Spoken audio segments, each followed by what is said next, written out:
So, dwelling a little more into the realm of politics and public interest, the issue of freebies has been another subject of debate and scrutiny in the recent past.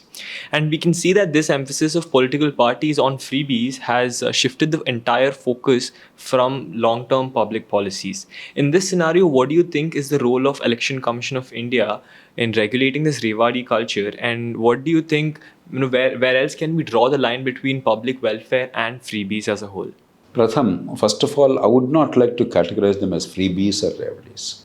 In a democratic society, everywhere in the world, including in rich countries, you have to manage the short-term needs and desires of the people, because ultimately you have to bring them into the political mainstream, and you have to have peace and harmony in society, and you have to build the long-term growth of the country. You have to balance them. Therefore, I would like to use the expression individual short-term welfare measures. Freebies is a pejorative term. After all, it is from the tax money. It's going to the people who deserve it, the poor people who need it. The only debate here is there a better form of helping people to enhance their earning capacity, their productivity, and therefore their income, and to eliminate poverty rather than perpetuate poverty? The other day somebody told me, somebody coined an expression, PPP, permanently planned poverty or perpetually planned poverty. You are perpetuating poverty but only alleviating the suffering for the time being. So the challenge is, there is a case to reduce the pain of poverty or burden of poverty in the short term also. But if that's all governance, if all resources are focused only on that, then you're actually a huge part of the problem. You must balance them. So the language should be not revenue culture, not freebies, but one of balancing short-term measures to mitigate the pain of poverty with the long-term measures to eliminate poverty and promote prosperity. With that caveat, does the Election Commission have a role? No. I know many people think the Election Commission can give orders. No. Election Commission is merely a body entrusted with the task of conducting the election, the technical part of the election. It's a managerial task. Election Commission is not even able to enforce certain basic standards of conduct in election management.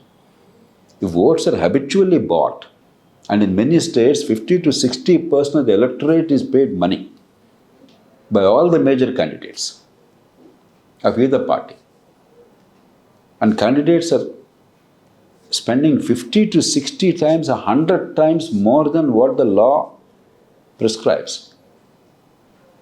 In assembly elections, if I am not mistaken, for the Loksatta, I think now for the states like Andhra Pradesh, Tamil Nadu, Telangana, it is 1 crore 10 lakhs or something. If I'm not, I don't know, it used to be 70 lakhs earlier, they increased it now. For the assembly election, probably it used to be 28 lakhs earlier, I don't know what is the current number, maybe 35 lakhs or 40 lakhs. I can assure you, in most constituencies in Andhra Pradesh and Telangana, and Karnataka and Tamil Nadu, I can add those states and some other states, the expenditure for an assembly constituency by a candidate, a major party candidate, is 100 times that. That is very much part of the Election Commission's mandate. We are not able to even enforce that, not because of failure to act. You simply don't have the tools. When even in election management, where your jurisdiction is very clear, because of larger institutional reasons and the failure of the system itself, you are incapable of addressing it. To think that you can do something which is not your mandate, how public money should be spent, what kind of promises should be made, that is absurd. There is a problem, but the solution does not lie here. The second thing we must understand is, sometimes foolish promises are made. We must not insist on the promises being fulfilled. George Bush Sr. in 1988 election for presidency after Ronald Reagan. George Bush was the vice president to Reagan. 88 election, he in the National Convention of the Republican Party, and the whole world was watching, not only America, he said, "Read my lips, no new taxes." It's a very firm, categorical commitment. The first thing he was forced to do, given the fiscal situation of the country, was, the moment he was elected as president, to sign the law increasing taxes. See, in the heat of politics, unfortunately, leaders and parties do and say irrational things because you are like an examination going student. You are desperate. It's wrong. Good leaders should not do. But then people keep doing it because ambition, fear that they won't get elected. Maybe this 1% vote or this small vote, particularly in first past the post systems like ours. Winner take all systems. A few votes make all the difference. So there's a desperation. So many people say you must hold them to the promises. That's equally wrong. So there are no shortcuts. What you should do instead is mobilize public awareness. Make them understand where the tax money is going, what is the benefit that is accruing, and what is the best way to eliminate poverty. And have institutional mechanisms like, the Congressional Budget Office in the United States. Like in Britain, a similar Office of Budget Responsibility, OBR, is there, statutorily created. So they go into every poll promise made or every project or program taken up by the government, look at the costs and the benefits and the long-term implications so that there's informed debate. People understand. Vigilant opposition. And strong fiscal rules, ultimately. India has Article 293 of the Constitution. The Constitution makers were very wise. They understood. Please remember that there is no bankruptcy for an Indian state. Ultimately, the financial stability of India and the credit of India are guaranteed by Government of India, not by a state. So if any part of the state is financially unstable, the whole of India is unstable. Our constitution makers understood that. And therefore, they gave the union special role and responsibility. So creatively applying them, but uniformly and fairly, in a non-partisan manner. And creating conditions to make that happen. That is the solution. Neither the court nor the election commission have much role. Court, in a rare case, can play a role. For instance, when televisions were offered in Tamil Nadu by DMK in election, FDR went to the election commission. I myself wrote to the commission in considerable detail. In general, I believe that political parties are free to make their promises. But if a promise is unrelated to the functioning of the government, see, I may say I'll give free rice. That may not be wise policy, but certainly making sure that the people are not hungry is part of the government's mandate. I can say, I give free bicycles to girl children.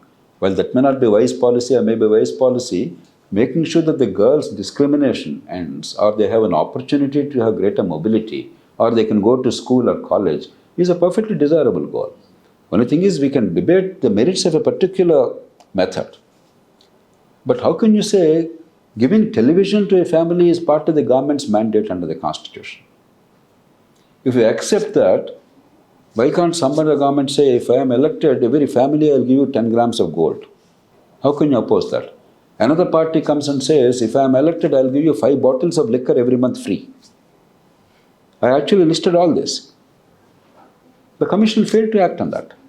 The commission acted there because there you have violated the Constitution. You have gone into areas which, in my judgment, therefore, just as promising to distribute 5 bottles of liquor, distributing 5 bottles of liquor is corrupt practice before the election. Promising distribution of 5 bottles of liquor every month is equally corrupt practice. You are making corrupt promise. If the commission understood its role, they could have made an effort. The court could have intervened. The matter went to court. Supreme Court even today did not respond to that. It's a specific case, not about in general welfare policies. Similarly, the old pension system. Old pension system is not merely taking away a large proportion of money and giving it to a small section of the organized sector workers in government, but it is burdening the future generations without providing for the money today.